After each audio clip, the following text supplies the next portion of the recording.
Mari kita perkatakan 5 arti Pentakosta yang ketiga. Yang pertama, Pentakosta yang ketiga adalah pencurahan Roh Kudus yang dahsyat di zaman ini, melebihi yang terjadi di Azusa Street.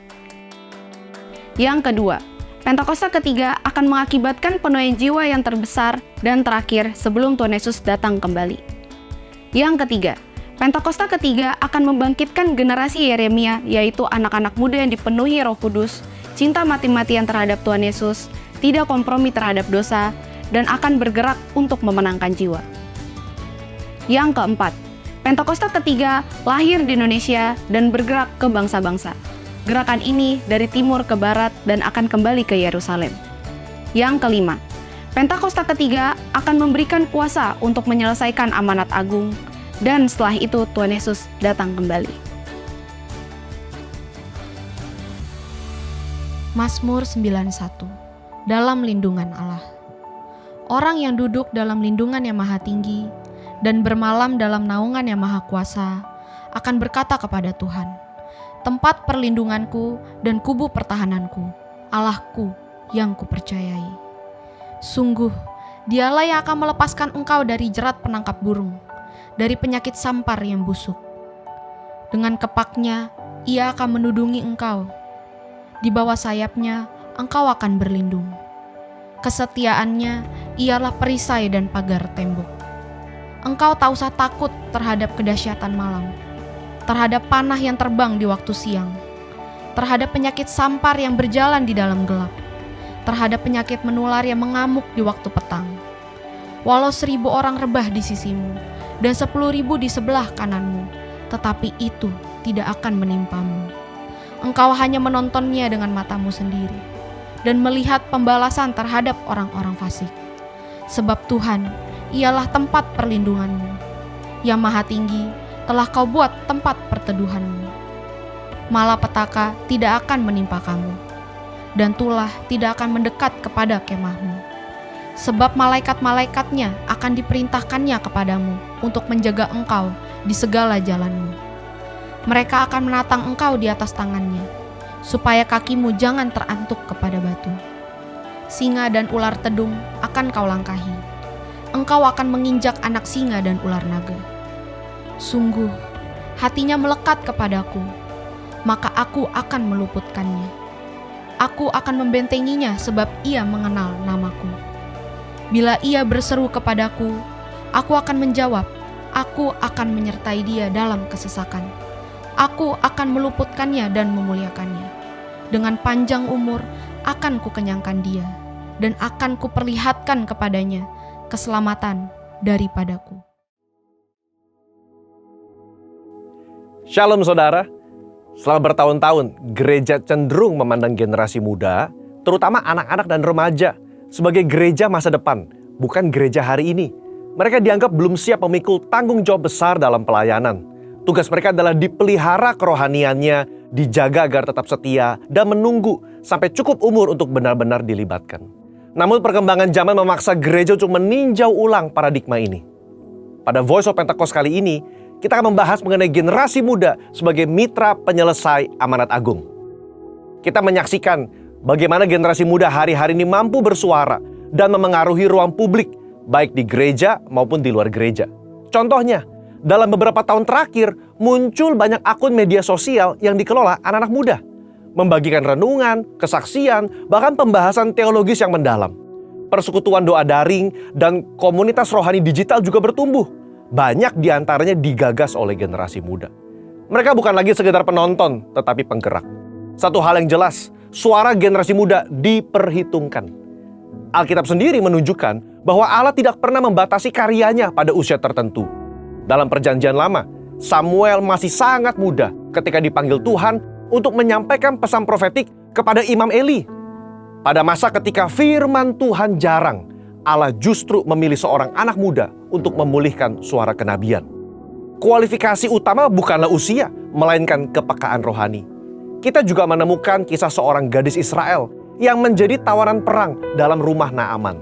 Tanpa nama, tanpa jabatan, tanpa kuasa struktural, namun kesaksiannya membuka jalan bagi mujizat kesembuhan dan pengenalan akan Allah Israel di bangsa asing. Ia adalah contoh bahwa misi Allah seringkali dimulai dari keberanian sederhana seorang anak muda. Panggilan Yeremia pun terjadi saat ia masih muda. Ketika Yeremia beralasan, Tuhan, aku ini masih muda. Tuhan menjawab, janganlah katakan aku ini masih muda. Allah sendiri menegaskan otoritas panggilannya atas generasi muda. Gereja harus menyediakan ruang bagi generasi Yeremia untuk bertumbuh dan melayani sekarang. Dalam perjanjian baru, Yesus menegur murid-muridnya yang menghalangi anak-anak untuk datang kepadanya. Ia berkata bahwa orang-orang seperti itulah yang empunya kerajaan Allah. Ini bukan sekedar ajaran moral, tetapi deklarasi teologis bahwa anak-anak adalah bagian penuh dari komunitas kerajaan. Bahkan dalam Matius 18 ayat yang kelima, menerima seorang anak dalam nama Yesus berarti menerima dia sendiri. Ini menjadi dasar kuat bagi gereja untuk memberdayakan generasi muda dalam pelayanan. Nubuatan dalam Yoel pasal 2 ayat 28 yang begitu akrab dalam tradisi Pentakosta menegaskan pencurahan roh atas semua manusia, terutama anak-anak dan teruna. 2 dari 3 kelompok yang disebut secara eksplisit adalah generasi muda.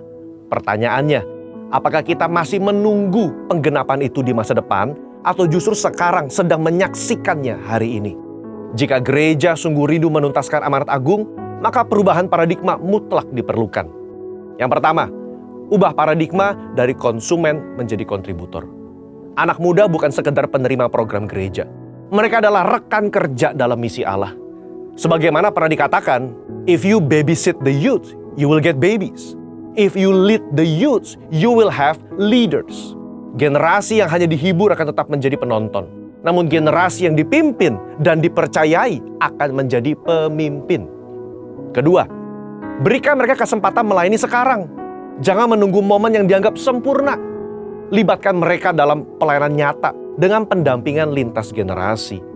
Ya, mereka akan melakukan kesalahan, tetapi justru disitulah proses pembentukan terjadi. Gereja yang memberi ruang belajar akan melahirkan pekerja misi yang lebih cepat dan lebih siap. Yang ketiga, bangun pendidikan misional sejak dini. Sekolah minggu, remaja, dan youth ministry perlu menanamkan pemahaman bahwa setiap anak dapat dipakai Allah dalam menyelesaikan amanat agung. Ini harus dipraktekkan dan bukan hanya sebatas teori. Anak-anak belajar bersaksi, berdoa bagi teman, terlibat dalam aksi kasih, bahkan memanfaatkan media digital untuk menjangkau jiwa. Kita hidup dalam era di mana batas geografis semakin kabur. Generasi muda adalah digital natives yang memiliki akses luas untuk bersaksi lintas kota dan lintas bangsa. Jika Roh Kudus dicurahkan atas mereka, maka potensi misi yang terbuka jauh melampaui generasi sebelumnya. Dalam semangat Pentakostal, gereja dipanggil untuk bergerak lintas generasi. Generasi muda bukan hanya pewaris gereja di masa depan, tetapi mitra pelayanan hari ini.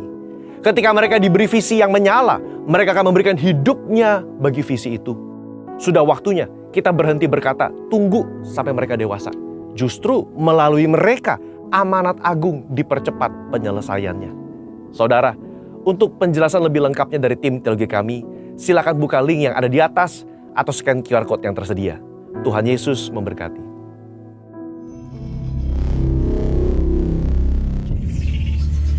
Shalom Bapak Ibu Saudara sekalian. Boleh saya lihat lambaian tangan-tangan yang siap memasuki hadirat Tuhan? Luar biasa. Mari kita sama-sama mempersiapkan hati dan pikiran kita untuk menyambut hadirat Tuhan yang siap juga menyambut Anda sekalian. Amin. Yes, Lord. Mari kita bersatu di dalam doa. Tuhan Yesus, terima kasih Tuhan karena Engkau begitu baik bagi setiap kami. Terima kasih atas perkenanan-Mu Tuhan yang melayakkan setiap kami untuk berada di tempat ini. Setiap pribadi lepas pribadi, setiap hati Tuhan yang sungguh-sungguh merindukan hadirat-Mu, merindukan jamahan-Mu, merindukan kuasa-Mu Tuhan untuk hadir dan nyata di tengah-tengah kami. Mau berdoa Tuhan, biar kiranya Roh Kudus-Mu yang siap melawat setiap kami di tempat ini Tuhan tanpa terkecuali.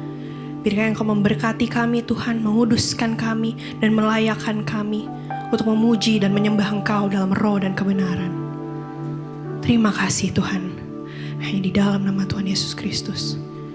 Yes, Lord Jesus.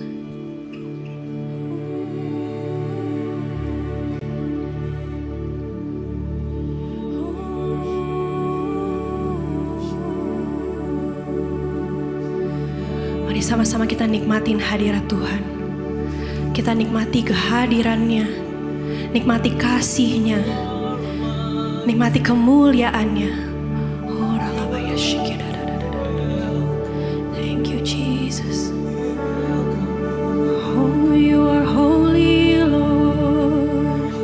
You are so holy, Jesus. We welcome your spirit, Lord. Kami sambut hadirat-Mu. Kami sambut Engkau, Yesus Tuhan.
Isi atmosfer Tuhan.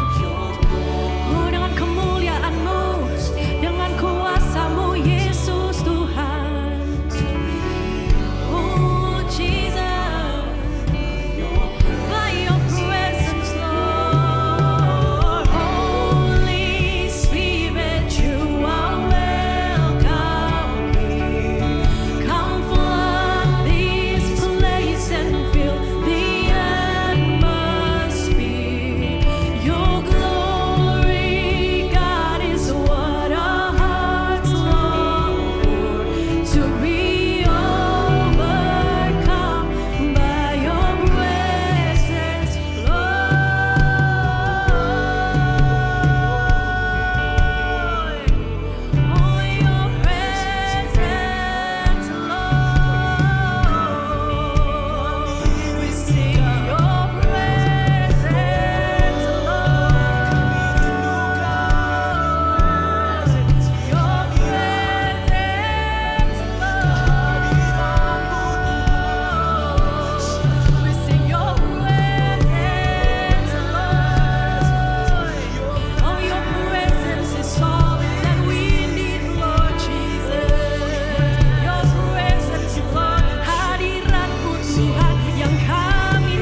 experience the glory of your goodness.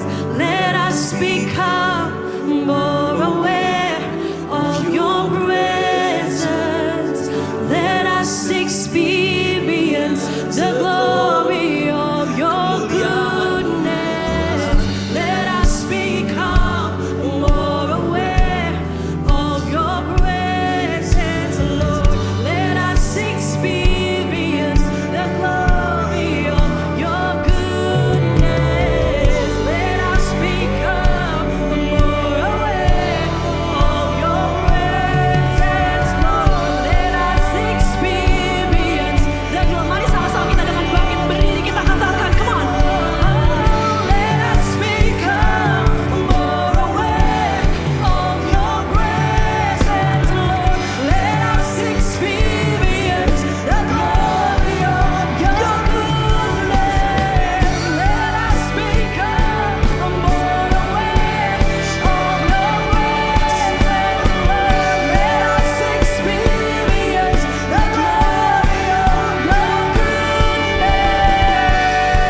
Mari terus kita tenggelam dalam hadirat Tuhan. Sepagi hari ini Dia siap untuk menjamah setiap kita, melawat setiap kita, memulihkan setiap kita. Oh yes Lord Jesus.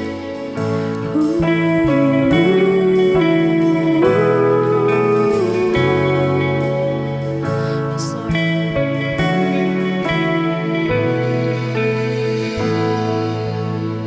It was my cross you bore, so I could live in the freedom you died for.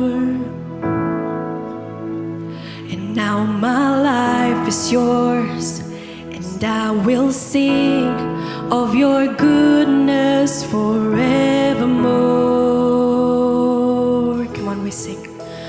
Worthy is your name, Jesus. You deserve the praise. Worthy is your name. Worthy is your name, Jesus. You deserve the praise. Worthy is your name.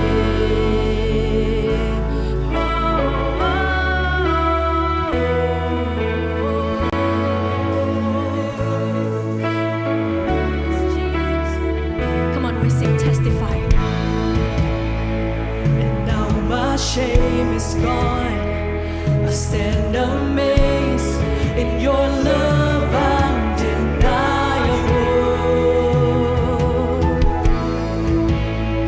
Your grace goes on, and I will sing of your goodness forevermore. Worthy is your name, Jesus. You deserve the praise. Worthy is your name. Worthy is your name, Jesus. You deserve the praise. Worthy is your name. Mari berikan yang terbaik, come on. And worthy is your name, Jesus. You deserve the praise. Worthy is your name. And worthy is your name, Jesus. You deserve the praise. Worthy is your name. Say, worthy is your name, Jesus. You deserve the praise. Worthy is your name. Worthy is your name, Jesus. You deserve the praise. Worthy is your name. Oh, you are worthy, Lord. You are worthy, Jesus. You are worthy of all praise and worship. Oh, you are worthy, Lord. You are worthy, so much worthy. You are worthy, Lord. Kau yang layak Tuhan. Kau yang layak untuk dipuji. Kau yang layak untuk disembah. Kau yang layak Tuhan. Kau yang layak Tuhan. Kau yang layak Tuhan. Mari sembah Dia, Bapak Ibu Saudara sekalian. Sebab Tuhan yang besar, Tuhan yang layak, Tuhan yang layak terima pujian kita hadir di tempat ini. Oh, lalabaya sendere, lalabaya shikide, kera lalabaya, yes Lord, yes Lord Jesus. Oh, let your name be lifted high. Biar namamu ditinggikan di atas pujian dan di atas sembah kami Tuhan. Oh, hanya Kau Tuhan, hanya Kau Yesus.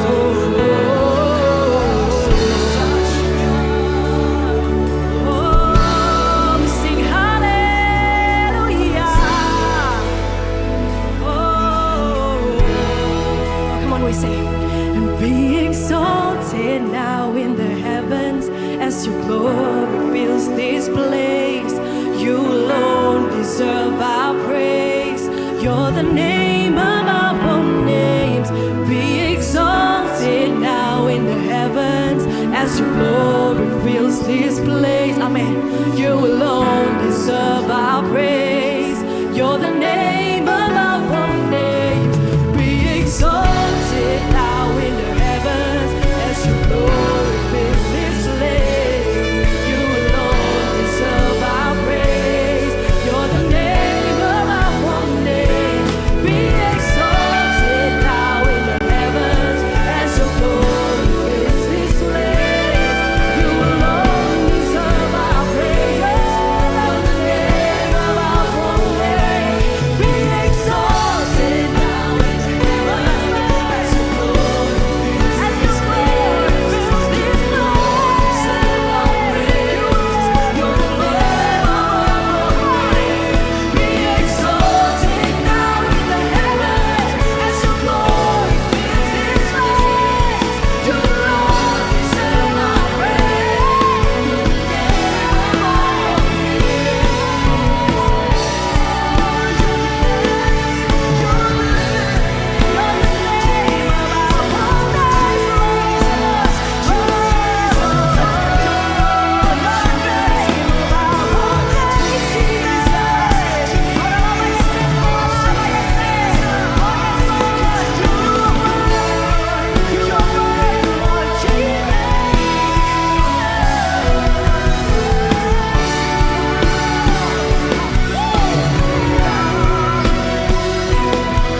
Kami umat-Mu di tempat ini Tuhan, kami siap menyambut hadirat-Mu.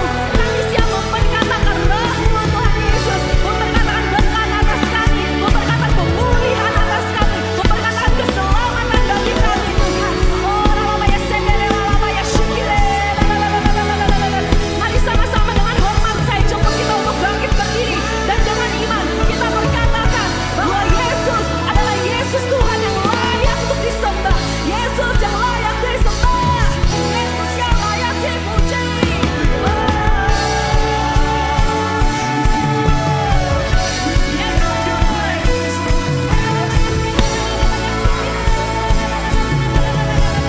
Kami menyembah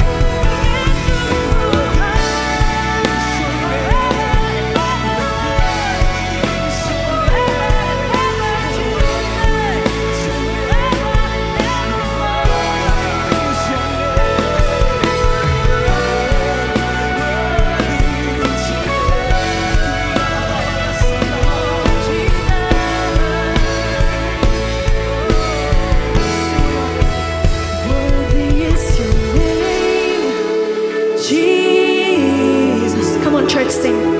You deserve the praise. Worthy is your name. Say worthy. Worthy is your name, Jesus.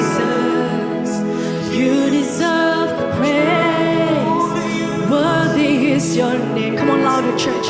Say worthy is your name, Jesus. You deserve the praise. Worthy is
kasih bahwa hadirat-Mu Tuhan nyata, sungguh nyata di tengah-tengah kami.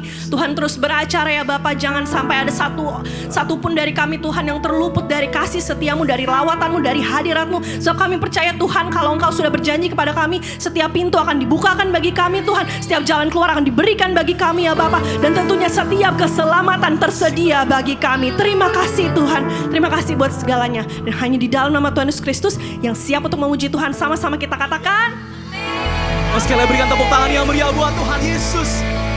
Katakan haleluya.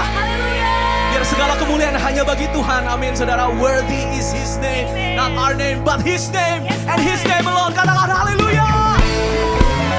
Bahkan segala langit dan bumi memuliakan nama Tuhan. Cakrawala menceritakan kedahsyatan pekerjaannya. Haleluya.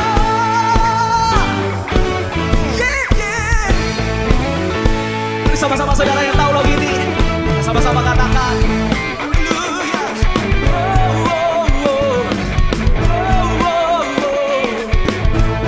Langit dan bumi, pujilah Tuhan. Haleluya.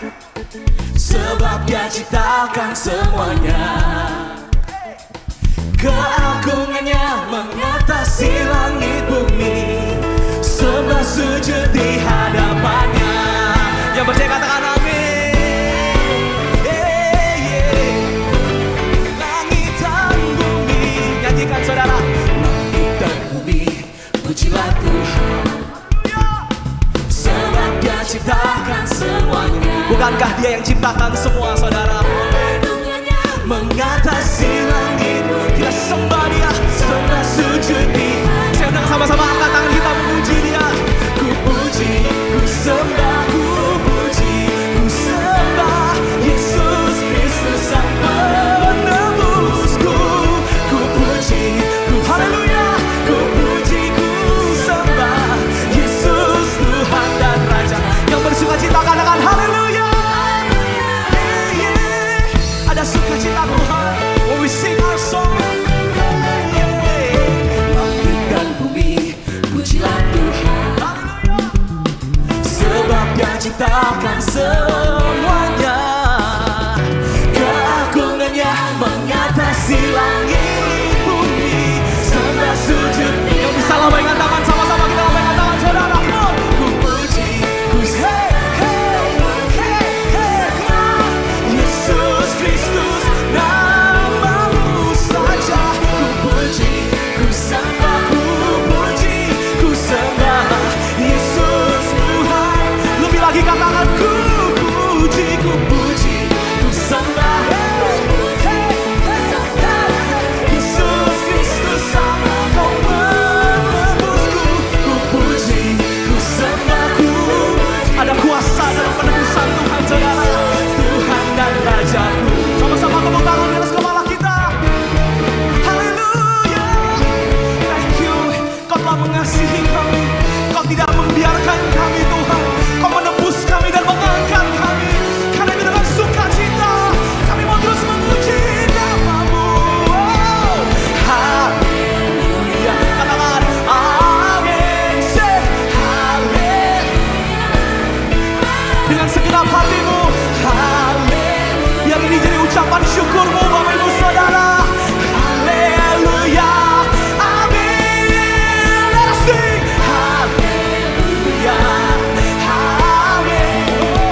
love God.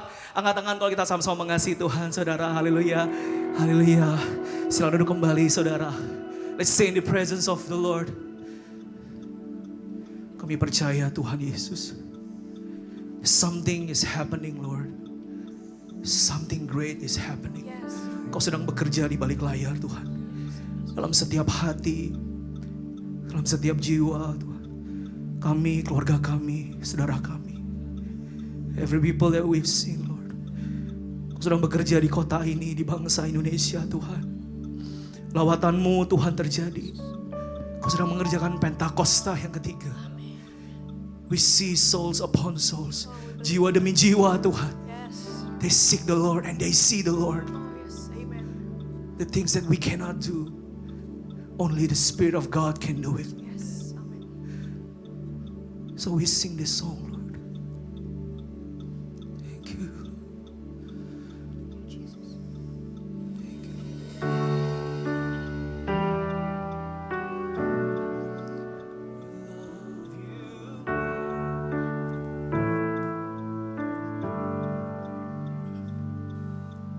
Kami umat milik-Mu, bangsa-Mu yang kudus,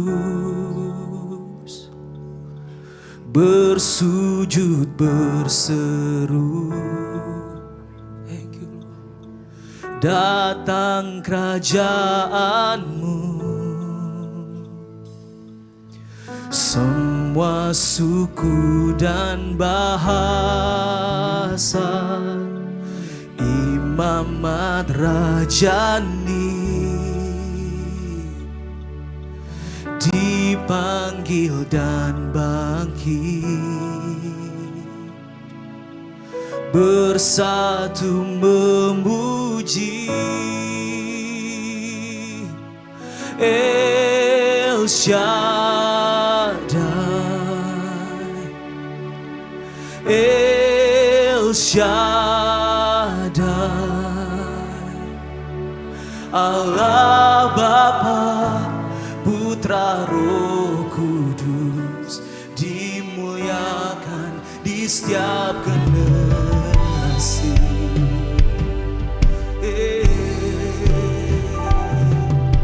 Setiap generasi bangkit bersama bersaksi. Kami tahu Tuhan, nubuat tanpa pandang terjadi, Kristus dinyatakan. Oh El Shaddai dan El Shaddai, Allah Bapa, Putra, Roh Kudus, dimuliakan di setiap generasi. Oh El Shaddai, El Shaddai, Allahku, Allah Bapa, Putra, Roh Kudus, Kau dimuliakan di setiap generasi. Itulah kerinduan kami, Tuhan. We see every generation is coming for you, Lord. Oh, tiang awan, tiang api berjalan di depan kami. Hujan awal, hujan akhir tercurah di tengah kami. Tiang awan, tiang api berjalan di depan kami. Hujan hujan akhir tercurah di tengah keluarga demi keluarga.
dimuliakan.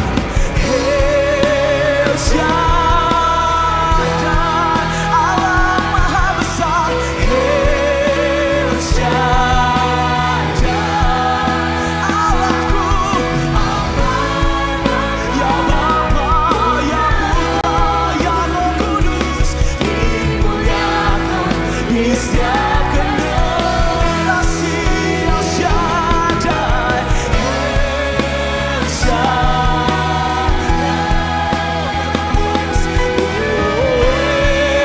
El Shaddai, Allah Bapa, Putra, Roh Kudus, dimuliakan di setiap generasi. Dimuliakan di setiap generasi.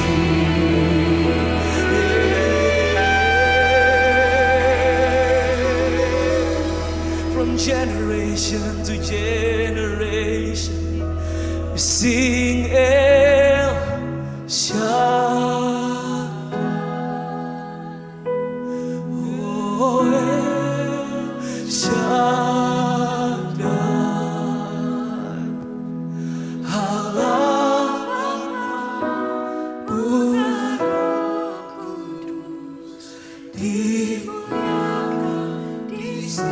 seperti Allah Tritunggal, ada hubungan yang sempurna dan penuh kasih. Bapa yang mengasihi anak, anak yang mengasihi Roh Kudus, Roh Kudus yang mengasihi Bapa. Demikian pula di gereja ini Tuhan, biar setiap generasi we love each other, dan setiap keluarga dipulihkan ya Tuhan. Supaya Tuhan, Kau tidak datang memukul bumi sehingga musnah. Karena hati Bapa berbalik kepada anak, dan hati anak kepada Bapa-bapanya Tuhan. That's your promise Lord.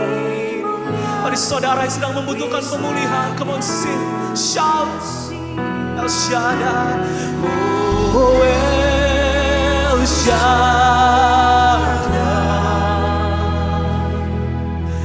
El Shaddai,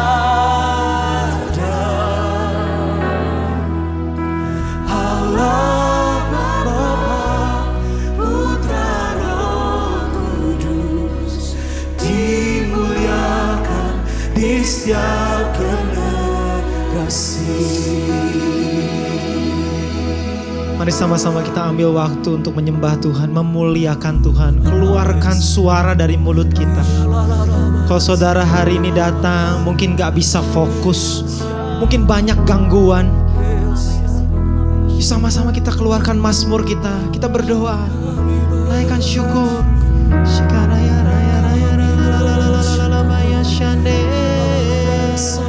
Kami sembah Engkau Tuhan, kami merindukan Engkau Tuhan.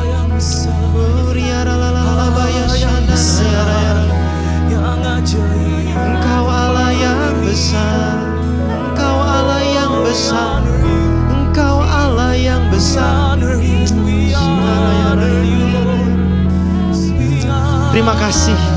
Terima kasih Tuhan, terima kasih. Kami sadar Tuhan, dikala kami lupa sama Tuhan, dikala kami terganggu dengan yang lain, Engkau tetap setia, Engkau tetap setia, Engkau tetap mencintai kami, Engkau tetap mengasihi kami. Terima kasih Tuhan buat pemeliharaan Tuhan yang seringkali kami anggap enteng, tapi padahal Engkau begitu setia. Kami mau mengucapkan terima kasih Tuhan. Kalau kami ada sampai hari ini, kami percaya itu semua karena anugerah, karena kebaikan Tuhan, bukan karena kehebatan, bukan karena kepintaran, bukan karena keahlian kami, tapi semua karena anugerah Tuhan. Tuhan, biarlah hati kami boleh penuh dengan ucapan syukur, boleh limpah dengan ucapan syukur, boleh limpah dengan ucapan syukur. Kalau hari ini kami datang ke tempat ini, mungkin dengan hati yang penuh komplain, hati yang penuh menggerutu, Tuhan, biarlah hati kami diubahkan oleh Roh Kudus, ubahkan kami.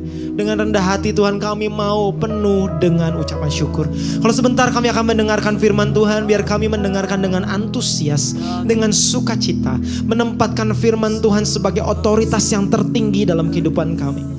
Kami menghargainya Tuhan, di dalam nama Yesus. Sama-sama percaya katakan amin, amin, amin. Saudara, sebelum duduk, boleh kasih tepuk tangan lebih lagi buat Tuhan kita. Rasa syukur kita bagi Tuhan.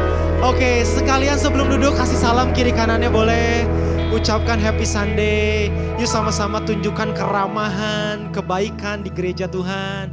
Ya, senyum yang manis buat kanan, kiri, depan, belakang sebagai keluarga Tuhan. Oke, buat para pemimpin di Puri Intergen Church, saya mengucapkan terima kasih. Ya, ini kali kedua saya di tempat ini, dan buat saudara yang mungkin baru pertama kali lihat saya, izinkan saya perkenalan lebih dahulu. Singkat aja, nama saya Alvin. Ya, saya bergereja di GBI CLCC Bandung di Paris Van Java. Ada yang pernah ke Paris Van Java Bandung? Oke, sebagian pernah ya. Ya, dan saya punya istri namanya Alvina. Nama anak saya Season, bukan Alvino ya. Jadi namanya mirip. Oke, kurang lebih itu aja perkenalannya. Dan di bulan ini tema yang diberikan luar biasa sekali tentang freedom in boundaries ya. Freedom in boundaries. Bolehkah saudara memikirkan kata-kata ini lumayan, menurut saya pribadi lumayan berseberangan loh. Masa sih ada yang namanya kebebasan dan kemerdekaan dalam batasan? Lah jelas ada batasan. Mana merdeka? Nah, tapi itulah yang sebetulnya saat ini kita pengen sama-sama belajar bahwa kita ini bisa merdeka dengan sukacita mengikuti batasan yang Tuhan kasih. Jadi batasan yang Tuhan berikan itu di minggu pertama dari sejak Taman Eden itu semua untuk kebaikan kita. Semua sesuai dengan kapasitas kita. Ya, di Taman Eden kita tahu ada batasan soal pohon pengetahuan dan sebagainya, dan itu baik untuk kita sebetulnya. Ya, batasan itu bagus. Itu minggu pertama. Minggu kedua kita belajar bahwa kemerdekaan dalam Kristus. Saudara, kemerdekaan dalam Kristus ini artinya bukan berarti yes kita bebas berbuat dosa. Kenapa? Kan tinggal minta ampun. Kan Allah Maha Pengampun. Udah aja kita manfaatin. Kalau bisa kita jangan terlalu dekat-dekat sama Tuhan. Yang penting masuk sorga. Yang penting aman. Kita manfaatkan semua yang namanya anugerah. Apakah itu? Bukan, itu namanya walaupun kita dalam Kristus tapi kita masih di bawah hukum dosa. Karena apa? Karena buat kita yang penting enak bikin dosa.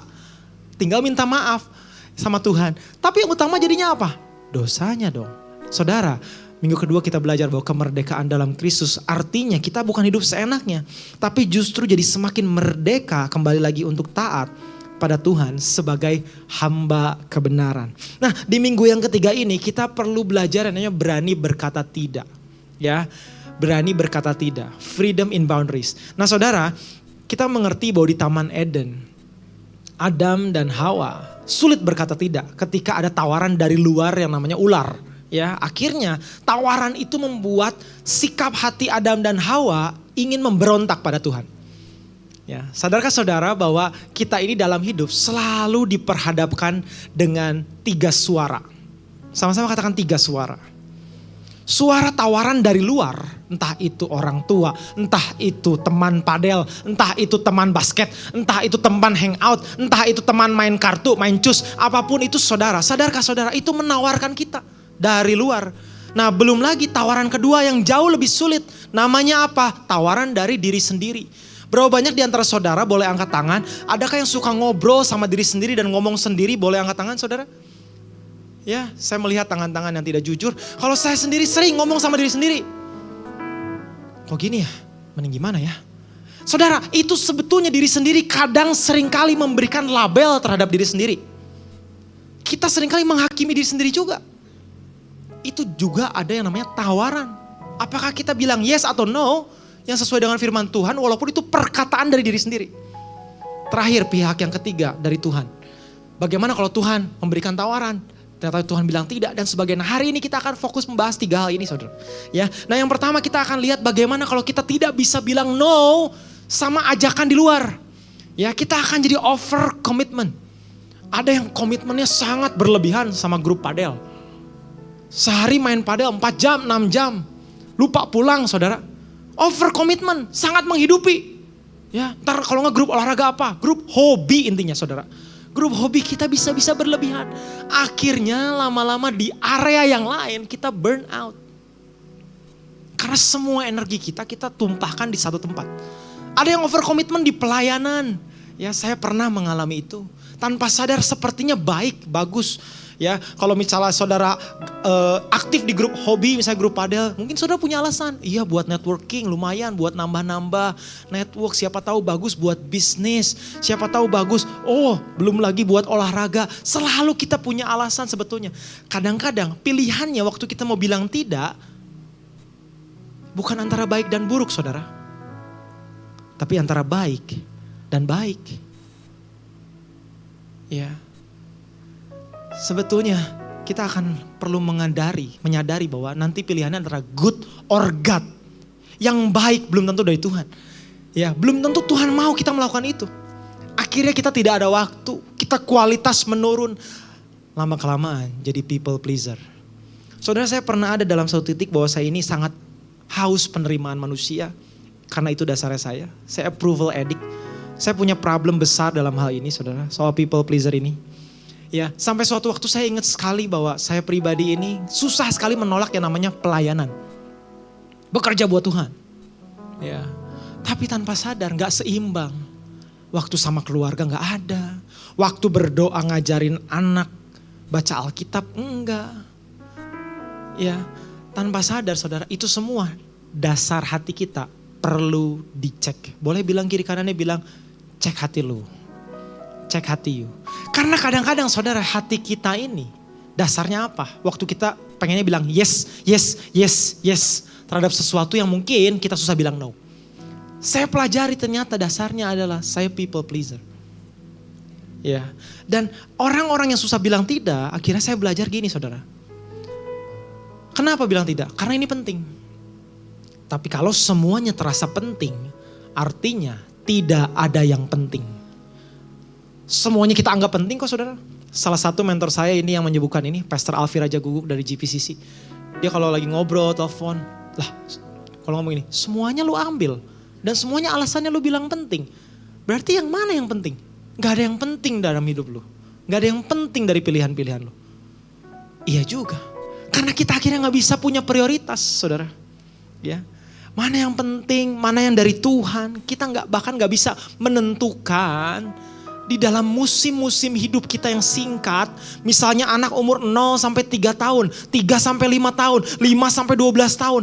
Di musim itu harus seperti apa sih? Di musim itu kira-kira Tuhan mau bicara apa ya? Kira-kira apa rencana Tuhan di musim itu? Kita gak ada waktu.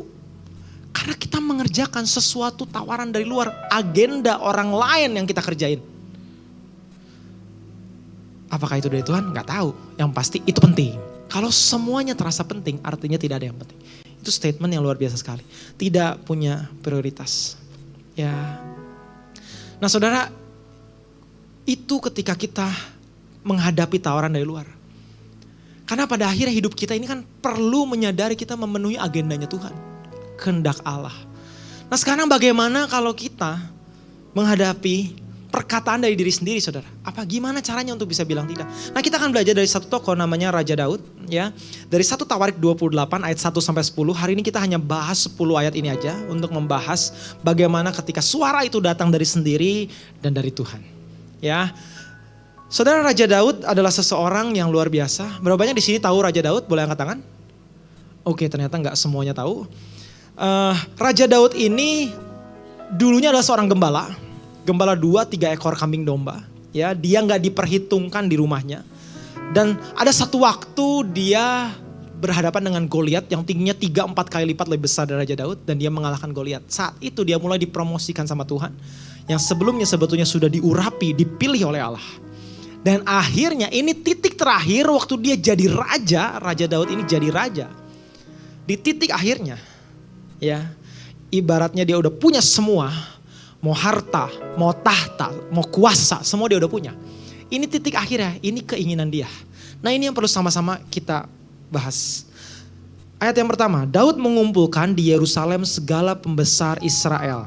Kepala suku, para pemimpin rombongan, orang-orang yang melayani raja, kepala pasukan 1.000, 100, harta benda, dan ternak kepunyaan raja dan anak-anaknya. Bersama-sama mereka juga para pengawal istana dan para perwira dan semua pahlawan yang gagah perkasa. Dari ayat pertama intinya gini, ada sesuatu yang sangat amat penting Raja Daud kumpulin. orang-orang hebat, orang-orang besar. Ayat 2 sampai ke 3. Lalu berdirilah Raja Daud dan berkata, "Dengar, hai saudara-saudaraku dan bangsaku. Aku bermaksud hendak mendirikan rumah perhentian untuk tabut perjanjian Tuhan. Dan untuk tumpuan kaki Allah kita. Juga aku telah membuat persediaan untuk mendirikannya. Tetapi Allah telah berfirman kepadaku, engkau tidak akan," sama-sama katakan tidak akan, "mendirikan rumah bagi namaku. Sebab engkau ini seorang prajurit dan telah menumpahkan darah." Saudara, ini adalah konflik dalam dirinya Daud. Waktu dia punya kepengen, posisi udah di atas, semua udah punya, tiba-tiba Tuhan bilang tidak. God says no. Ya, nah saudara sadarkah ini kenapa Raja Daud pengen bikin yang namanya tabut Allah ini jadi rumah perhentian untuk tabut perjanjian. Jadi gini saudara, tabut Tuhan saat itu ada di tenda sementara yang pindah-pindah. Tabut Tuhan itu melambangkan hadirat Tuhan, pindah-pindah tabutnya saudara. Ya, pernah tabut disimpan di rumah Abinadab di Kiryat Yerim. Pernah tabut tinggal di rumah Obed Edom selama 3 bulan. Tapi waktu itu Raja Daud pengen bawa tabut itu ke Yerusalem. Waktu sampai Yerusalem, tabut itu disimpan di mana? Tenda sementara. Saya kasih konteks sedikit saudara. Jadi Raja Daud saat itu sebetulnya ngerasa, aku tinggal di istana megah. Tapi tabut Allah pindah-pindah. Dan ini sesuatu yang personal saudara. Sama-sama katakan personal. Kenapa personal? Saudara tahu sendiri Raja Daud menulis 150 pasal di kitab Mazmur mengenai apa? Keintiman dengan Tuhan. Hadirat Tuhan. Haus sama Tuhan. Seperti rusa yang rindu aliran air. Itu kata-katanya Daud semua. Bagaimana dia punya keintiman sama Tuhan. Buat Daud hadirat Tuhan. Itu yang betul-betul segalanya. Makanya dia pengen di waktu-waktu terakhirnya. Dia pengen mendirikan rumah perhentian untuk tabut Allah. Ya, Daud merasa tidak pantas dia tinggal di istana megah, hadirat Tuhan di tempat yang berpindah-pindah dan sementara. Makanya Daud pengen memberikan persembahan yang terakhir untuk Tuhan. Ya, nah kita lihat ayat berikutnya. Tapi sebelumnya ini nomor 1 artinya gini saudara. Say no to selfish ambition. Ya, ini say no yang pertama yang saudara perlu sadar adalah gini. Kita perlu berkata tidak kepada ego pribadi. Ego itu paling mudah diberi makan kapan sih saudara? Waktu kita punya power, setuju gak? Kita punya power, kita punya uang, kita punya kuasa, kita punya posisi, kita bisa bayar, kita bisa semua. Kasih makan aja egonya. Lah gue punya kok. Nah ini Daud punya semua, tapi dia bisa bilangnya say no to selfish ambition. Dia kumpulin itu semua, kenapa? Karena dia tahu bahwa Tuhan telah bilang tidak. Jadi dia mengumpulkan orang-orang banyak. Kenapa? Karena Tuhan sudah bilang tidak duluan sama dia. Nah makanya kita lihat yang berikutnya. Ya, ayat yang keempat. Namun Tuhan Allah Israel telah memilih aku dari antara segenap puakku untuk menjadi raja atas Israel selama-lamanya. Sebab ia telah memilih Yehuda menjadi pemimpin. Dan puakku dari antara kaum Yehuda dan dari antara anak-anak ayahku, ia berkenan kepadaku untuk mengangkat aku sebagai raja atas seluruh Israel. Dia ulangi lagi soal raja. Intinya dia pengen menyatakan bahwa dia ini punya power. Ya, tapi kekuatan yang luar biasa adalah ketika Daud punya power, dia nggak pakai powernya demi nurut dan pengendalian diri, self control untuk nurut sama Tuhan. Menurut saya, that's the true power. Waktu kita punya power tapi kita memilih rendah hati. Waktu kita punya power tapi kita tetap memilih melayani. Waktu kita punya power tapi tetap kita milih nurut sama raja di atas segala raja. Itu luar biasa. Ayat yang kelima, dan dari antara anak-anakku sekalian, sebab banyak anak telah dikaruniakan Tuhan kepadaku. Ia telah memilih anakku Salomo. Saudara tahu Salomo? Salomo adalah anak yang dilahirkan Daud dan Batsheba hasil dari perzinahan ya. Hasil dari perzinahan. Untuk duduk di atas tahta pemerintahan Tuhan atas Israel. Ia telah berfirman kepadaku, Salomo, anakmu dialah yang akan mendirikan rumahku dan pelataranku, sebab aku telah memilih dia menjadi anakku dan aku akan menjadi bapaknya. Ayat 7 dan 8, dan aku akan mengokohkan kerajaannya sampai selama-lamanya jika ia bertekun melakukan segala perintah dan peraturanku seperti sekarang ini.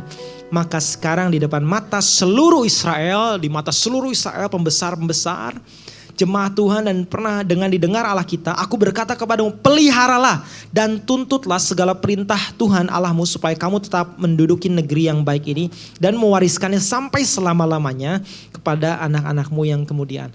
Ayat 9, ibadah kedua bolehkah kita bacain dengan suara keras? 1, 2, 3. Kenalah Allahnya ayahmu, beribadahlah kepadanya. Sebab Tuhan menyelidiki segala hati dan mengerti segala niat dan cita-cita. Jika engkau mencari Dia, maka Ia berkenan ditemui olehmu. Tetapi jika engkau meninggalkan Dia, maka Ia akan membuang engkau untuk selamanya. Saudara, di depan pembesar-pembesar itu, Dia panggil anaknya, engkau Salomo. Lihat, ini pesan yang sama-sama personal yang pengen ditaruhkan. Ini warisan yang luar biasa. Kenal Tuhan ayahmu. Beribadalah kepadanya dengan apa? Tulus, ikhlas, dan dengan rela hati. Ini anak bos, saudara, padahal diajarin supaya tulus, diajarin supaya rela hati. Ya, padahal ini anak yang punya segalanya. Sebab, wow, ini luar biasa pemuridan dari seorang ayah ke anak. Tuhan tuh menyelidiki hatimu. Wow, mengerti segala niat dan cita-cita. Jika engkau mencari Dia, maka Ia berkenan. Intinya, saudara, Daud ingin anaknya mencari Tuhan dan menjaga niat. Saudara, kita lihat kata niat ini bahasa aslinya adalah yetzer. Yang artinya formasi batin, blueprint internal, dorongan internal yang melahirkan tindakan. Jadi aslinya dalemannya kita tuh ini loh, niat kita, saudara. Saya gak tahu saudara, kita ini sebetulnya punya niat apa datang ke sini. Ya, niat kita apa sih?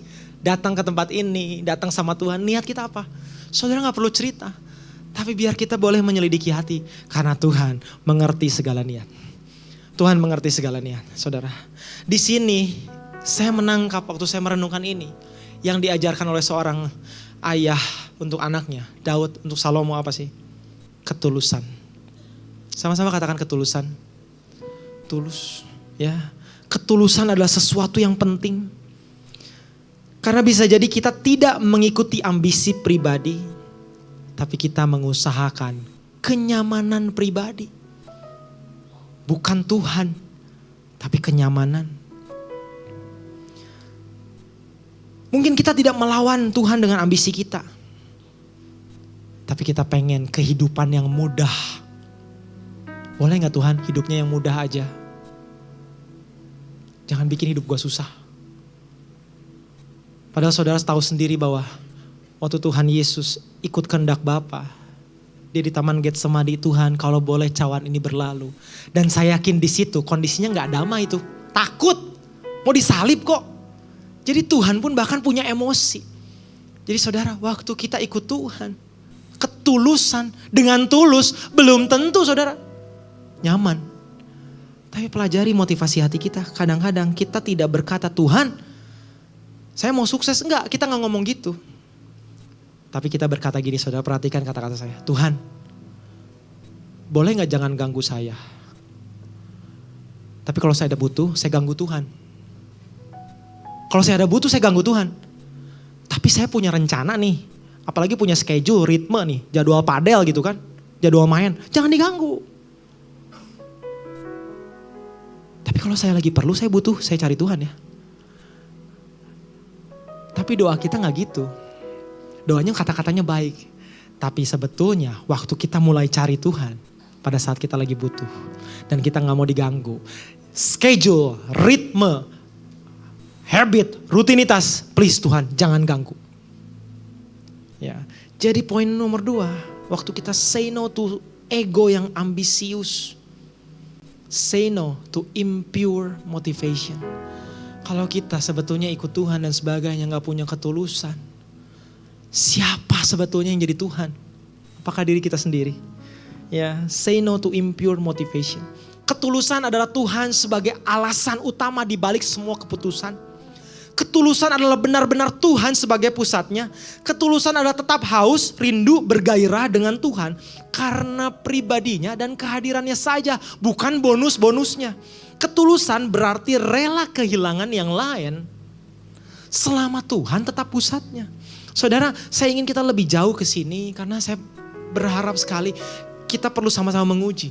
Saya waktu menguji ini saya sadar diri saya ini sangat tidak tulus. Saya semakin ikut Tuhan, baca Alkitab, semakin sadar diri saya ini tidak tulus. Tapi itu menjadi diagnosa yang bagus sehingga saya tahu titik mana saya perlu bertobat. Karena kalau kita udah bingung mana yang perlu kita bertobat, mungkin kita jarang evaluasi diri. Dan jarang menguji hati. Ya, kita lihat tabel ini. Ada 4 aspek sederhana waktu kita ikut Tuhan. Yang pertama ketaatan. Waktu kita punya motivasi yang tulus, ketaatan itu karena sayang, bukan karena terpaksa. Waktu motivasi kita tidak tulus, ketaatan itu demi mendapat hoki atau berkat. Ya, bergereja itu karena mau belajar taat sama perintah Tuhan. Karena memang Tuhan pun bergereja dengan 12 murid.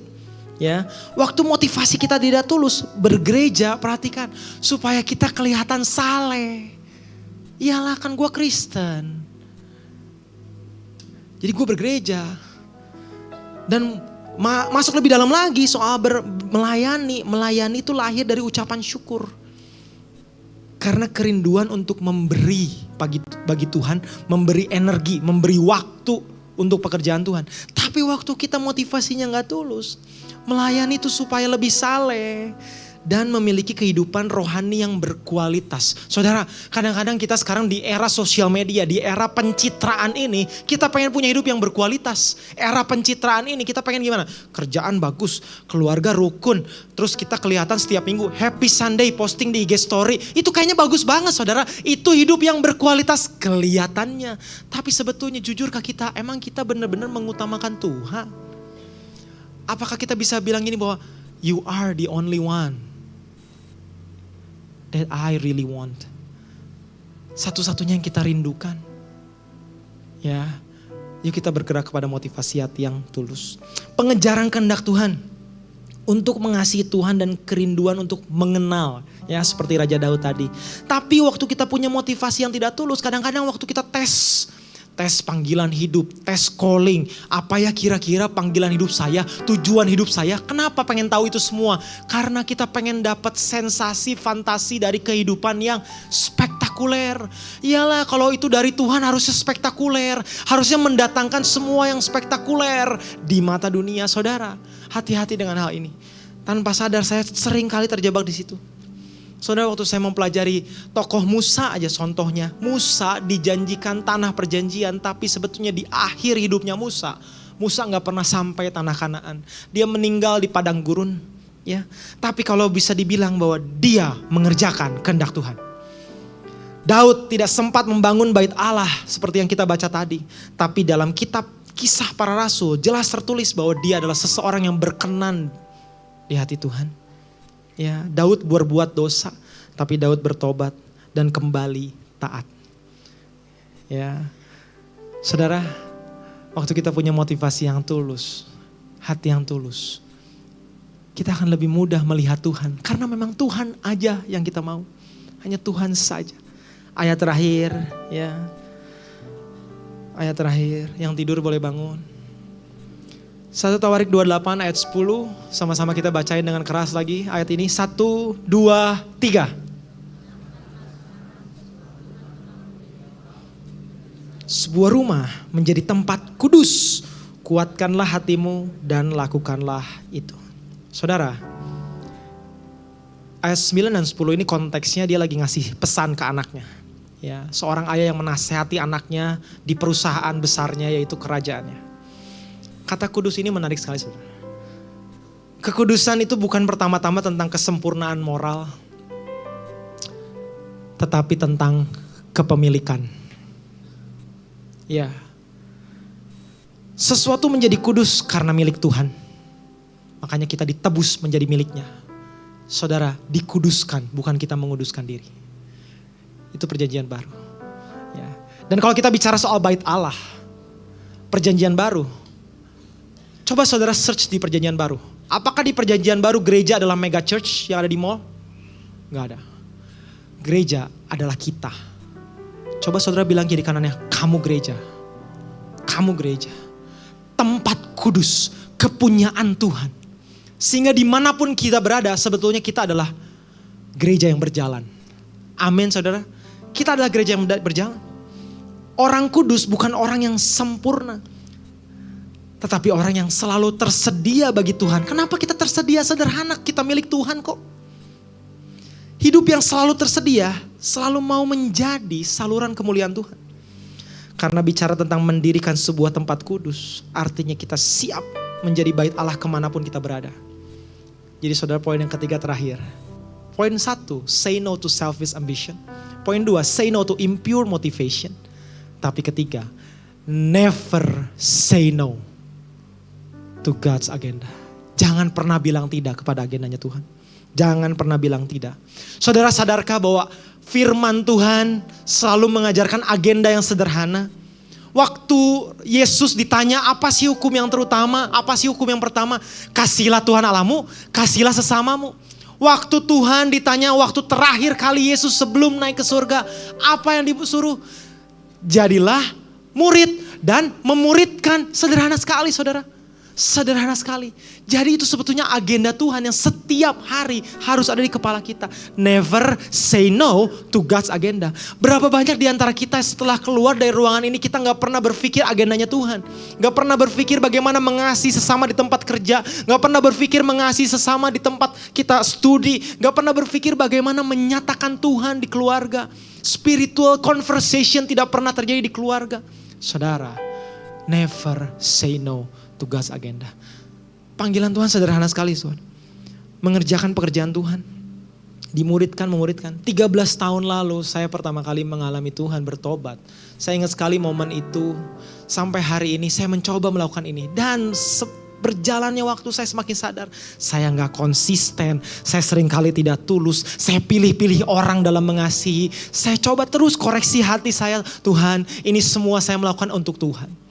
Saya mau never say no to God's agenda. 13 tahun. Saya ingat 13 tahun lalu kenapa saya berjumpa dengan Tuhan juga sederhana. Karena saya gagal jadi atlet basket. Saya ingin sekali jadi pemain basket yang terkenal, pemain basket profesional, celebrity basketball player. Tiba-tiba saya gagal, semua itu semua berakhir karirnya di bangku cadangan, gak pernah kemana-mana. Dan akhirnya saudara, saya ketemu Tuhan. Hidup bukan tentang saya tapi tentang Tuhan. Dan 13 tahun itu saya mencoba melakukan ini semua. Mengasihi sesama, mengasihi Tuhan, memuridkan, dimuridkan.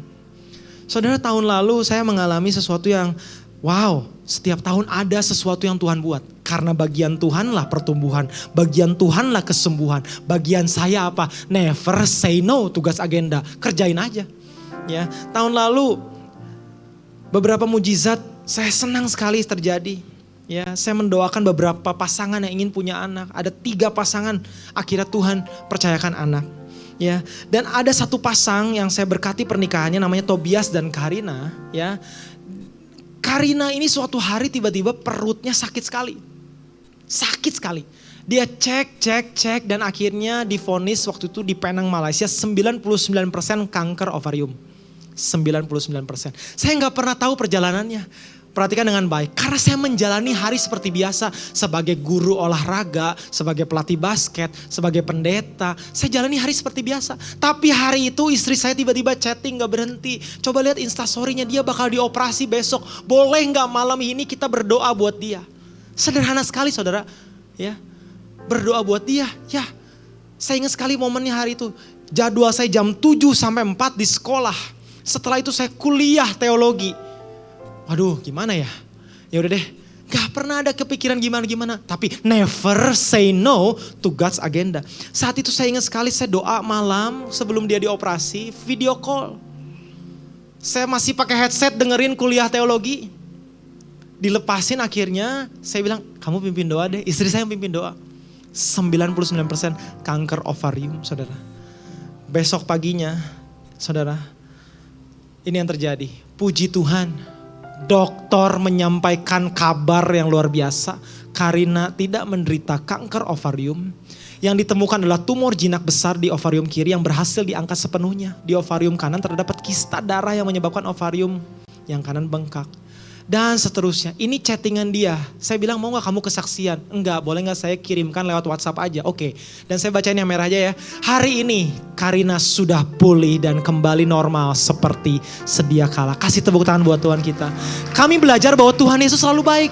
Dan bahwa 1% di tangan Tuhan cukup untuk menghadirkan mujizat. Tuhan Yesus memberkati. Saudara, Pertanyaan saya sederhana.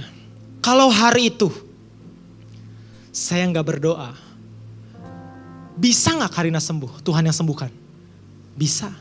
Karena kerajaan Allah akan tetap datang, kehendak Tuhan akan tetap jadi. Amin. Tapi sebuah ketulusan, sebuah kejujuran, sebuah statement sikap hati bilang never say no to God's agenda. Sehingga saya bersyukur. Kenapa saya bersyukur? Saya dilibatkan Tuhan. Ada di dalamnya. Ibaratnya Tuhan lagi punya proyek pembangunan manusia. Dia memilih siapa ya orang yang bisa dilibatin. Dan dia pilih saya bersyukur. Maukah kita ada di dalamnya? Dengan sebuah ketulusan hati. Ya. Saudara, cerita saya ini baru satu. Masih banyak orang-orang yang saya doakan tidak sembuh. Ada beberapa yang meninggal.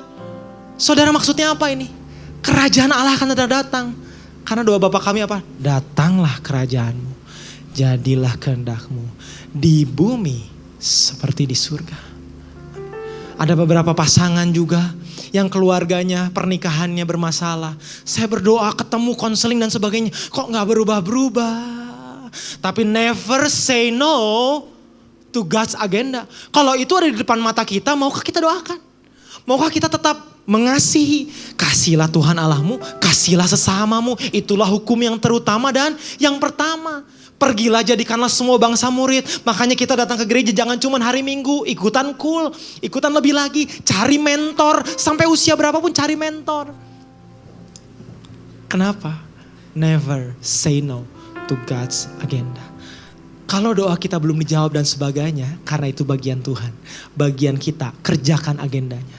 Apakah kita punya ketulusan, kekudusan, bahwa kita sadar kita milik Tuhan. Sehingga kita bisa never say no to God's agenda. Karena itu yang dilakukan Raja Daud dari awal. 2-3 ekor kambing domba dia gembalakan. Tuhan selalu menyelidiki hati yang niat, formasi batin hati kita, blueprint internal kita memang mencintai Tuhan. Dengan tulus, dengan pure. Statement terakhir, dan saya ajak setiap kita untuk bangkit berdiri. Even if God says no. Kalau Tuhan terus masih bilang tidak. Tidak bagi pemulihan keuanganmu, tidak bagi proses hidupmu, tidak bagi apapun yang kamu harapkan terjadi. Keep your heart pure, tetap tulus dan murni, and stay committed to His greater yes. Karena kita nggak pernah tahu apa sih yang Tuhan lagi mau kerjakan. Tapi bagian kita never say no to God's agenda. Dan God's agenda tuh clear, written, jelas. Kasihlah sesamamu, kasihlah Tuhan Allahmu. Itulah hukum terutama dan yang pertama. Dimuridkan, cari mentor. Aku gak mau cari mentor, kenapa dulu di Komsel ceritaku jadi bahan gosip. Ya terus kenapa?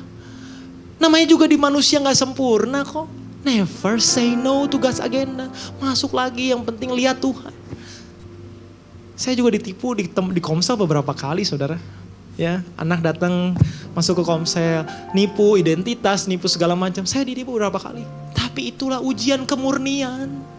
Itu ujian kemurnian. Apakah kita benar-benar ikut Tuhan, tapi murni mau Tuhan? Sama-sama kita sembah Tuhan. Tundukkan kepala kita sembah Tuhan.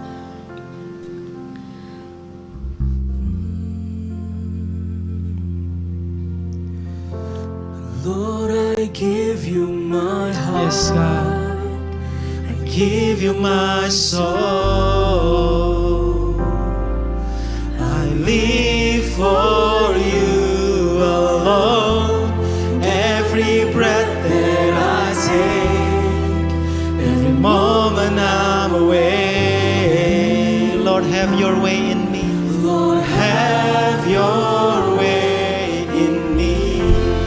Lord, I give you my heart. Beri hatimu bagai Tuhan sepenuhnya. Karena kita ini sudah ditebus menjadi milik kepunyaannya. Yes, we live for you alone, God.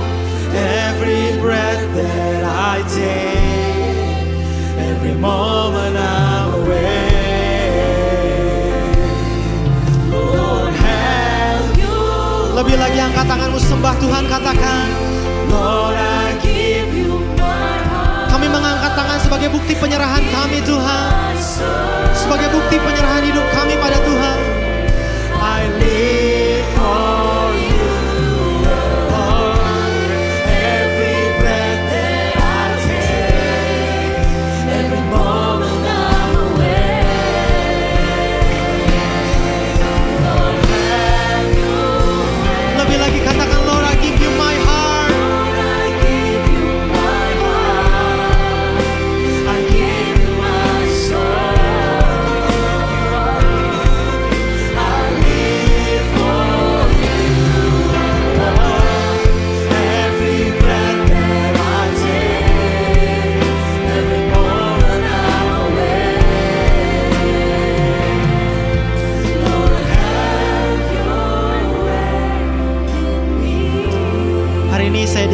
sebuah ayat firman Tuhan di Perjanjian Baru. Rasul Paulus menulis, kejarlah kekudusan, kejarlah kekudusan.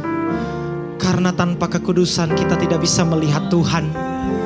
Kalau hari-hari ini mungkin saudara sulit dalam keseharian melihat peran Tuhan. Saudara merasa kering secara rohani. Saudara sulit sekali melihat mana dampaknya yang namanya Tuhan Yesus di hidupku. Kita sudah mulai sulit melihat kayaknya yang namanya Tuhan Yesus sudah hilang gigitannya.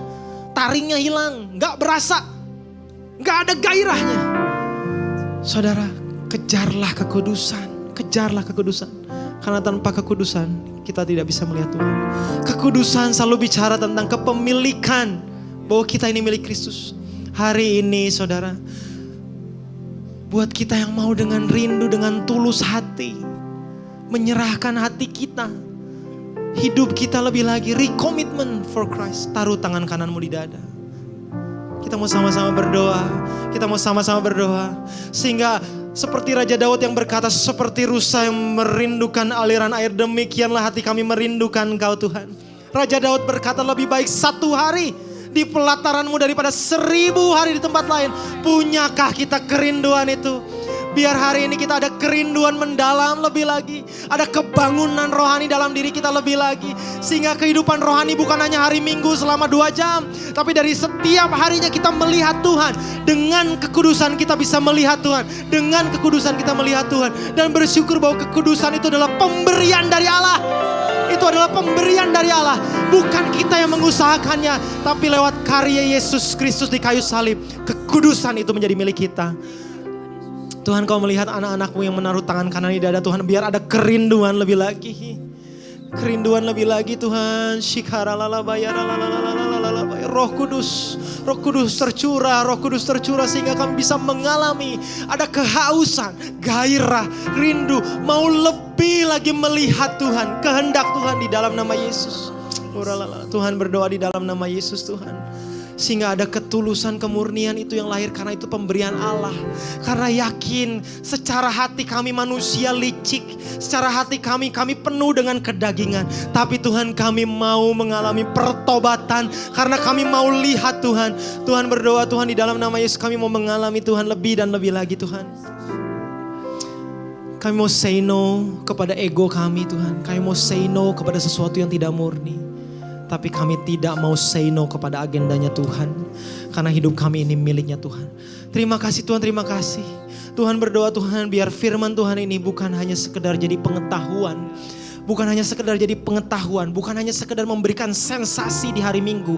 Tapi lebih daripada itu bisa menjadi kehidupan. Bisa dimateraikan jadi gaya hidup kami Tuhan. Sehingga garam dan terang boleh dirasakan di luar. Karena kami adalah anak-anak Tuhan yang siap mengerjakan pekerjaan Tuhan di luar. Di dalam nama Yesus. Terima kasih Tuhan, terima kasih. Terima kasih. Dalam nama Yesus sama-sama percaya katakan. Amin, amin. Saudara silakan duduk. Saya minta waktu sebentar. Karena bulan ini temanya tentang boundaries, saya menulis buku soal I lust, nafsu dan cinta. Memang buku ini untuk anak-anak muda, anak-anak remaja. Tapi saudara, bapak, ibu kalau punya anak, keponakan dan sebagainya yang mungkin mulai mau pacaran, pendekatan dengan lawan jenis dan sebagainya. Buku ini bisa sangat membantu bapak, ibu, saudara dan anak-anak muda lainnya. Dan saudara bisa mendapatkan di Help Desk ada 2 bahasa, bahasa Indonesia dan bahasa Inggris. Terima kasih. Ini saatnya untuk kita memberikan persembahan. Mari bersatu dalam doa. Tuhan Yesus, terima kasih untuk setiap berkat-Mu yang luar biasa dalam kehidupan kami. Sekarang kami ingin memberikan persembahan kami, kiranya menyenangkan hati Tuhan dan menjadi berkat bagi rumah-Mu. Di dalam nama Tuhan Yesus kami berdoa, haleluya, amin. Bagi saudara yang ingin memberikan persembahan, saudara dapat mentransfer ke nomor rekening yang ada atau scan QR Code yang tersedia di layar juga di kursi saudara. Dan bagi saudara yang ingin memberikan melalui amplop, saudara dapat mengangkat tangan saudara dan usher akan membantu saudara dalam memberikan persembahan. Selamat memberi! Dan berikut merupakan pengumuman kegiatan Puri Intergengers untuk minggu ini. Mari datang dan alami hadirat Tuhan dalam doa dan penyembahan Intergen Prayer yang penuh kuasa. Selasa, 31 Maret 2026, pukul 7 malam di Revival Hall gedung House of Blessing. Bersama DNA Worship yang akan berkolaborasi dengan Billy Simpson, Andre Hermanto, dan Joshua Sow dari JPCC Worship. Ini bukan sekedar acara, ini adalah momen perjumpaan dengan Tuhan yang akan memulihkan, menguatkan, dan membangkitkan iman kita. Hai wanita-wanitanya Tuhan, ibadah Woman in Christ Kamis 2 April 2026 diliburkan. Dan ibadah akan kembali pada tanggal 9 April 2026 yang akan dilayani oleh Pastor Timothy Abraham jam 10 pagi di GB Purinda Mall Basement G4 Zona Merah.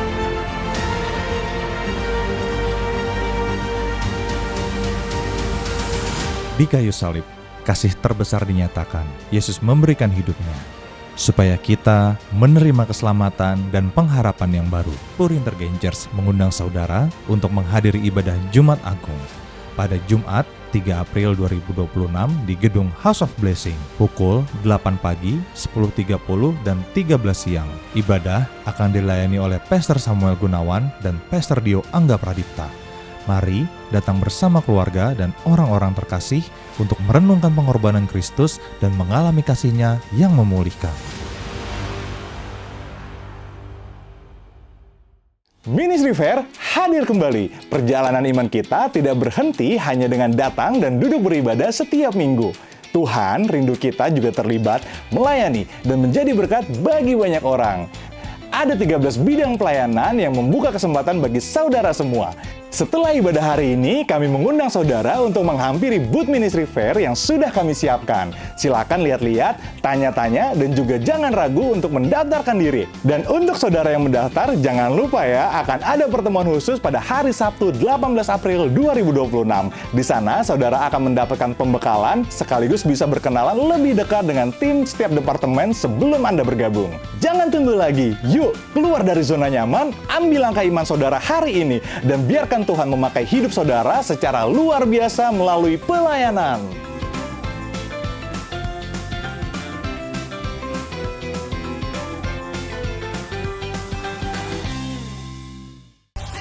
Guys, Planet Shakers is coming back to Indonesia. Ini bukan sekedar konser rohani, ini momen real encounter dengan Tuhan lewat pujian, penyembahan, dan firman-Nya. Catat ya tanggalnya, Jumat 3 Juli 2026 jam 6:30 malam di SICC Sentul Bogor.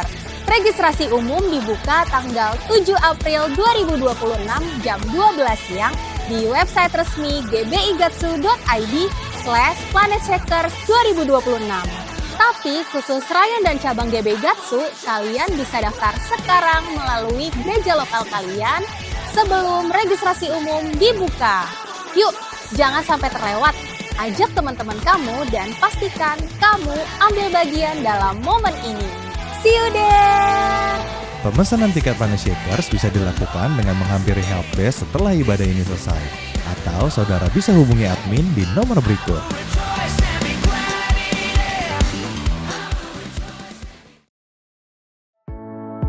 Demikian pengumuman untuk minggu ini. Bagi saudara yang memerlukan informasi lebih lanjut, saudara dapat menghampiri helpdesk setelah ibadah ini selesai atau follow sosial media kami untuk mendapatkan update terbaru. See you next week and God bless you.